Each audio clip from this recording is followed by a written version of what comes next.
राज्याचे आमचे सहकारी उपमुख्यमंत्री अजितदादांचं अकाली निधन झालं. एक दिलखुलास मनमिळावू स्पष्ट वक्ता आपल्यामध्ये नाही आहे आणि अशा या दुःखाचं सावट असताना या कठीण परिस्थितीमध्ये निवडणुकाही आहेत. निवडणुकाही आपल्याला टाळता येत नाहीत. या निवडणुका कार्यकर्त्यांच्या आहेत. नेत्यांच्या निवडणुका लोकसभा विधानसभा झालेल्या आहेत आणि हेच कार्यकर्ते आपल्या खासदार आमदारांच्या निवडणुकीमध्ये काम करत असतात.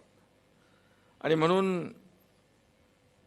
अशा परिस्थितीत देखील कार्यकर्त्यांची भावना असते की नेत्यांनी आमच्या प्रमुख मंडळींनी आमच्या निवडणुकांमध्ये प्रचाराला यावं. आणि म्हणून मी या ठिकाणी आपल्याला विनंती करायला आलेलो आहे की या कार्यकर्त्यांना आपल्याला निवडून द्यायचं आहे. शिवसेना भाजपा RPIचे सर्व पदाधिकारी आज व्यासपीठावर आहेत आणि या सभागृहात देखील सर्व महायुतीचे कार्यकर्ते पदाधिकारी या मेळाव्याला उपस्थित आहेत. खरं म्हणजे हे कार्यकर्तेच आपल्याला विजय मिळवून देत असतात, यश मिळवून देत असतात. आणि म्हणून कार्यकर्ता महत्त्वाचा असतो प्रत्येक पक्षामध्ये. आणि म्हणून मगाशी आपल्या सदा चव्हाण यांनी सांगितलं कार्यकर्त्यांची निवडणूक आहे. कार्यकर्त्यांच्या निवडणुकीमध्ये आपण सगळे जसं आपल्या निवडणुकीमध्ये काम करतो तसंच काम या निवडणुकीत देखील करावं. खरं म्हणजे चिपळूण ही भूमी ऐतिहासिक भूमी आहे, पवित्र भूमी आहे. खऱ्या अर्थाने आज कोकण आणि शिवसेना महायुती जे काही नातं आपण पाहतोय हे अतिशय जिव्हाळ्याचं नातं आहे. आणि अतिशय निसर्ग समृद्ध असं कोकण, नारळ, पोफळी, कोकम, आंबा, काजू या सर्व बागांमुळे समृद्ध झालेलं आहे कोकण आहे. शिवसेना प्रमुख आणि कोकणाचं एक आगळंवेगळं नातं होतं. शिवसेनेचा जन्म मुंबईत झाला असला तरी सुद्धा शिवसेनेची नाळ मात्र कोकणात पुरलेली आहे. हे एक समीकरण गेले अनेक वर्षे आपण पाहतोय. कोकणाने देखील बाळासाहेबांवर प्रेम केलं, शिवसेनेवर प्रेम केलं, महायुतीवर प्रेम केलं आणि बाळासाहेबांनी देखील कोकणावर भरभरून प्रेम केलं. आज आपण या ठिकाणी निवडणुका जिल्हा परिषद आणि पंचायत समितीच्या लढवतोय. या जिल्हा परिषदमध्ये देखील मला वाटतं मागची चिपळूण नगर परिषद तर तुम्ही जिंकली, नगराध्यक्ष आला आणि नगरसेवक पण आले. अनेक इतिहास घडवला. आणि या जिल्हा परिषदमध्ये पण कोणीतरी बिनविरोध आलाय का पंचायत समितीमध्ये? इथे कोकणात देखील काही ठिकाणी आपले महायुतीचे लोक आलेत. खरं म्हणजे झालेल्या विधानसभेच्या निवडणुकाही आपण पाहिल्या. लाडक्या बहिणी इकडे मोठ्या संख्येने आहेत आणि लाडक्या बहिणींनी विधानसभेत चमत्कार घडवला. खरं म्हणजे लोकसभेमध्ये आपण निकाल पाहिला होता, पण अगदी उलटा निकाल, चमत्कार लाडक्या बहिणींनी विधानसभेत दाखवला आणि 232 आमदार महायुतीचे निवडून आले. हा या महाराष्ट्रातला इतिहास आहे. आतापर्यंतच्या महाराष्ट्राच्या इतिहासामध्ये कधीही 232 जागा आल्या नव्हत्या. त्या माझ्या लाडक्या बहिणी आणि लाडक्या भावांमुळे हे शक्य झालं आणि त्यामुळे आपल्या मनापासून मी धन्यवाद देतो. खरं म्हणजे मुख्यमंत्री मी असताना 2.5 वर्ष जे काम केलं ते आपल्या समोर आहे. आता अनेक लोकांनी सांगितलं यासाठी निधी दिला, यासाठी निधी दिला. मला तर खरंच काहीच माहीत नाही आहे. माझ्याकडे आला त्याला मी निधी दिला, तो चांगल्या कामासाठी वापरावा एवढीच माझी अपेक्षा होती. आणि म्हणे कधी पक्षभेद केला नाही. जे जे आमदार माझ्याकडे यायचे, खासदार यायचे, त्यांना मी मुख्यमंत्री असताना पत्रावर सही करून द्यायचो. आणि त्यामुळेच या कोकणात देखील भरघोस असा निधी विकास कामांना या ठिकाणी देता आला. खरं म्हणजे विकास कामांना पैसे द्यायचे नाही तर कधी द्यायचे. आणि म्हणून मी मुख्यमंत्री असताना 2.5 वर्षाच्या कालावधीमध्ये अनेक विकास प्रकल्प आपण पुढे नेले, अनेक लोकाभिमुख कल्याणकारी योजना आपण पुढे नेल्या. 2.5 वर्षानंतर आता देवेंद्रजी काम पुढे नेत आहेत. आमची टीम म्हणून आम्ही काम करतोय. अजितदादा दुर्दैवाने आपल्यात नाहीत, पण ते देखील म्हणायचे की आतापर्यंतच्या महाराष्ट्राच्या इतिहासामध्ये सगळ्यात जास्त विकास कामांच्या पत्रावर सही करणारा मुख्यमंत्री कोण, तर एकनाथ शिंदे. आणि मलाही त्याचा समाधान आणि आनंद आहे, कारण माझ्या एका सहीमुळे अनेकांचे जीव वाचतायत, अनेक प्रकल्प सुरू होत आहेत. मी मुख्यमंत्री असताना मुख्यमंत्री सहायता निधीमधून 460 कोटी रुपये दिले आणि जवळपास 70 ते 80 हजार 90 हजार रुग्णांना त्याचा फायदा झाला. शेवटी हे पैसे लोकांचे आहेत.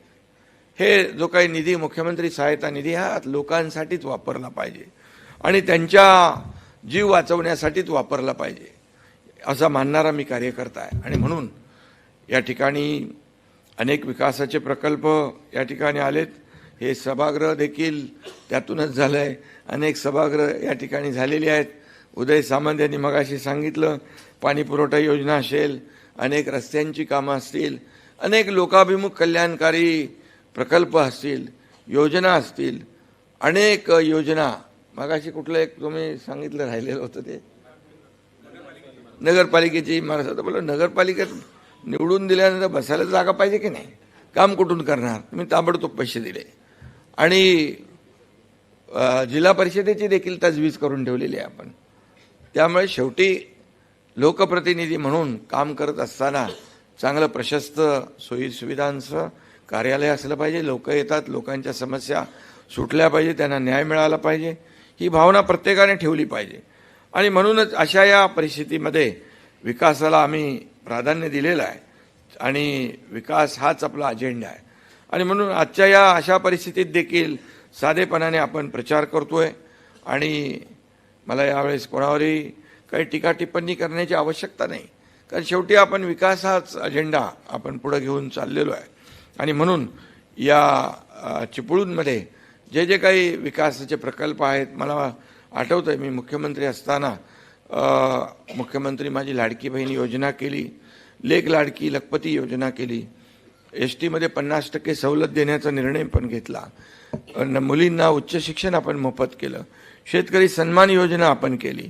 प्रधानमंत्री मोदीजी 6,000 रुपये देत होते, आपण आणखी सन्मान योजनेमध्ये 6,000 रुपये टाकले. पीक विमा योजना अतिशय आपण सोपी केली. अनेक योजना आपण त्या काळामध्ये केल्या. वयोश्री योजना केली, ज्येष्ठांना योजना केल्या, युवकांसाठी योजना केल्या, शेतकऱ्यांसाठी अनेक योजना आपण त्या काळामध्ये केल्या. एवढं शासन आपल्या दारी आपण घेऊन गेलो. आणि आरोग्याच्या देखील अनेक योजना आपण केल्या. आरोग्य आपल्या दारी असेल, शासन आपल्या दारी असेल. शासन आपल्या दारी हा अतिशय महत्त्वाकांक्षी प्रकल्प आपण सुरू केला. अनेक लोक मला विचारत होते, अनेक राज्याचे मुख्यमंत्री, काय आहे शासन आपल्या, काय आहे शासन आपल्या दारी. मी त्यांना म्हणालो, शासन आपल्या दारी ज्या योजना मिळवायला लोक सरकारी कार्यालयात जातात, मंत्रालयात जातात, जिल्हाधिकारी कचेरीत जातात, त्यांना तिथं चक्रा मारायची गरज लागता कामा नये. बाळासाहेब सांगायचे, कार्यकर्ता घरात नाही तर लोकांच्या दारात शोभून दिसतो. ते आम्ही केलं शासन आपल्या दारीच्या माध्यमातून आणि जवळपास 5 कोटी लोकांना त्याचा फायदा मिळाला. 5 कोटी लोकांना, ही मोठी अचिव्हमेंट आहे. शेवटी काही योजना अशा असतात की त्या मिळवता मिळवता माणूस कंटाळून जातो आणि योजना सोडून देतो. पूर्वी लाभ नव्हते का, होते. लाभार्थी नव्हते, होते. योजना नव्हत्या का, होत्या. परंतु त्या पोहोचल्या पाहिजे सर्वसामान्य माणसापर्यंत, ही भूमिका आम्ही घेतली.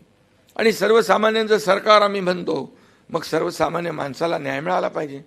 आणि म्हणून या सगळ्या योजना करत असताना लाडकी बहीण योजना सगळ्यात आवडती योजना माझी कुठली असेल तर लाडकी बहीण योजना. आणि ही देखील सुरुवात कशी झाली आपल्याला मी सांगू इच्छितो. मी देखील एक शेतकऱ्याचा मुलगा आहे, गरीब कुटुंबातून मी पुढे आलोय. मी देखील माझ्या आईची पत्नीची काटकसर पाहिली, ते कसा महिना चालवायचा, कसं करायचं हे मी डोळ्याने पाहिलेलं आहे. आणि मी जेव्हा मुख्यमंत्री झालो त्यावेळेस मात्र एक ठाम निश्चय केला, माझ्या लाडक्या बहिणी मातांसाठी एक योजना करायची. आणि त्यामधून लाडकी बहीण योजनेचा जन्म झाला आणि लाडकी बहीण योजना सुरू झाली. अनेक लोकांनी त्याच्यामध्ये विरोध केला, अनेक लोकांनी टीका केली, अनेक लोक कोर्टात गेले, हे काय लाडकी बहीण योजना होणार आहे का, हे काय 1500 रुपये काय पुरणार आहेत का, हे काय असं झालं का तसं झालं का. परंतु अनेक लोकांनी विरोध करून देखील काही त्यांना ती थांबवता आली नाही. कारण मुख्यमंत्री पदावर एकनाथ शिंदे होता, माझ्याबरोबर देवेंद्रजी अजितदादा होते, आणि म्हणून ही योजना जी सुरू केली आम्ही, अतिशय यशस्वी योजना. ही योजना सुरू करणं मोठं धाडस होतं. किती खर्च वर्षाला माहीत आहे? 45,000 कोटी रुपये वर्षाला आपल्याला या योजनेला लागतात. 2.5 ते 3.25 कोटी महिला लाडक्या बहिणींना हा लाभ मिळतोय. आणि म्हणून ही योजना सुरू केल्यानंतर अनेक माझ्या लाडक्या बहिणींनी आपल्या प्रपंचाला साथ दिली, आपल्या कुटुंबाला आधार दिला. काही लाडक्या बहिणी एकत्र येऊन त्यांनी व्यवसाय सुरू केला, छोटा मोठा व्यवसाय सुरू केला, बचत गट काढले, क्रेडिट सोसायट्या काढल्या. अनेक सक्सेस स्टोरी आहेत. त्यामध्ये आता काही लोक म्हणतात कशाला केलं, असं झालं, त्याच्यामुळे अर्थसंकल्पावर भार आला. हे जेव्हा आपण बघतो तेव्हा असंही पाहिलं पाहिजे की या लाडक्या बहीण योजनेमुळे काय काय, याचा जर सर्वे केला तर अनेक अशा गंभीर कथा, स्टोरीज, सक्सेस स्टोरीज आपल्या समोर येतील की अनेक लोकांनी हेच पैसे पुन्हा अर्थव्यवस्थेमध्ये आणलेत, अर्थव्यवस्थेला चालना दिली आहे. काही लोकांनी तर घरामध्ये, एका अगदी दुर्गम भागामध्ये आमचा एक पदाधिकारी गेला होता. मला काय कसं काय चाललं, 2च लोक होतं घरामध्ये, वयस्कर लोक, आणि म्हणाले कसं चालवता? म्हणजे आम्ही काय बघा, हे आमचं भात करतो, भाताची शेती, नाचणीची शेती, आणि बाकी 1500 रुपये येतात, त्याच्यामध्ये तेल, मिरची, मीठ आम्ही वापरतो. असेही काही कुटुंब आहेत, असेही कुटुंब आहेत, काही व्यवसाय करणाऱ्या माझ्या लाडक्या बहिणी आहेत. आणि म्हणून हे देखील एकीकडे पाहिलं पाहिजे की या योजनेमुळे आमच्या लाडक्या बहिणींना स्वतःच्या सहीने पैसे काढण्याचा अधिकार प्राप्त झाला, त्यांचा समाजात मान वाढला, सन्मान वाढला. आणि म्हणून ही लाडकी बहीण योजना किती कुणी अफवा पसरवल्या, कुणी माईकाला आला, तरी लाडकी बहीण योजना कधीही बंद होणार नाही, हे मी या ठिकाणी सांगू इच्छितो. आता पत्रकार मला विचारतात, तुम्ही घोषणा केली 2100 रुपये, बोले हो केली आहे, आम्ही खोटं बोलणार नाही, आणि योग्य वेळी ते आम्ही देणार, योग्य वेळी ती आम्ही जे घोषणा केली ते देणार. कारण आम्ही खोटं आश्वासन, प्रिंटिंग मिस्टेक म्हणणारे नाही. त्यामुळे जे बोललोय ते बोललोय. आणि म्हणजे ज्या घोषणा आम्ही केलेल्या आहेत त्या घोषणा, त्याच्यामध्ये शेतकऱ्याची कर्जमाफी देखील विचारतात मला लोक, कधी करणार? आता आम्ही एक बैठक घेतली, मुख्यमंत्री आमची अजितदादा होते त्यावेळेस, एक बैठक झाली आहे, त्यात कमिटी केलेली आहे, अहवाल येईल, आणि त्यानंतर त्यावेळी योग्य वेळी तोही निर्णय होणार आहे. कारण शेवटी शेतकऱ्यांना देखील आम्ही वाऱ्यावर सोडणार नाही.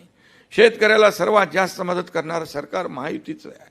अतिवृष्टी झाली त्यावेळेस देखील आपण पाहिलं की 32,000 कोटीचं पॅकेज आपण जाहीर केलं, पैसे तात्काळ सुरू झाले. त्यांची दिवाळी काळी होऊ देणार नाही आम्ही सांगितलं होतं, आणि म्हणून त्यावेळेस देखील आम्ही तात्काळ त्यांना पैसे, त्याचा इन्स्टॉलमेंट सुरू केला.